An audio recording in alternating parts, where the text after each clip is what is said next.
আবারও রাস্তা অবরোধ, আবারও যান চলাচলে ভোগান্তি পোহাতে হচ্ছে সাধারণ যাত্রীদের। কেন? সেটি জানবো এই ভিডিওর মাধ্যমে। চলমান এসএসসি পরীক্ষা চলছে।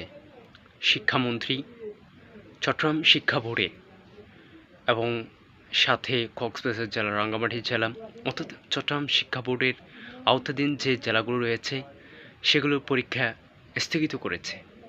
কিন্তু ইতিপূর্বে রাজধানী ঢাকাসহ বিভিন্ন জেলায় নতুন করে বন্যা প্লাবিত হওয়ায় সে সকল জেলায় পরীক্ষার্থীরা পরীক্ষা দিতে নানা ধরনের ভোগান্তি পোহাতে হচ্ছে। কিন্তু শিক্ষামন্ত্রী বিভিন্ন ধরনের খোঁজখবর নিয়ে এই পরীক্ষা চলমান রেখেছে বলে তার বক্তব্য আজকে সংসদে তিনি দিয়েছেন। কিন্তু শিক্ষার্থীদের অভিযোগ এবং গণমাধ্যমে যতটুকু জানা গেছে, শিক্ষার্থীরা কিন্তু পরীক্ষা দিতে গিয়ে তারা যে ধরনের ভোগান্তি পোহাতে হয়েছে সেটি কিন্তু যে কোনো মানুষ হলে তার বিবেক নাড়া দেবে। শিক্ষার্থীদের এটি অভিযোগ রয়েছে।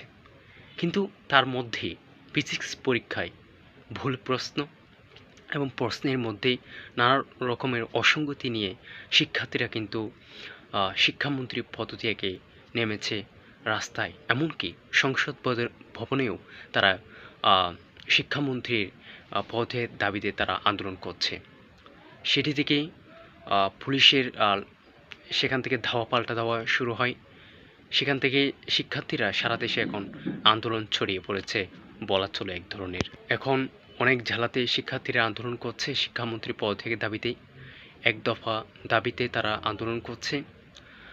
বর্তমান পরিস্থিতি অনুযায়ী যে ধরনের সিচুয়েশন তৈরি হয়েছে, বর্তমান শিক্ষামন্ত্রী যিনি রয়েছে ডক্টর এহসানুল মিলন, তার পদের দাবিতে শিক্ষার্থীরা যে আন্দোলন ঠিক হচ্ছে, অনেক অভিভাবক এবং জনসাধারণ কিন্তু অনেকে শিক্ষার্থীদের পক্ষে যুক্তি দিচ্ছে।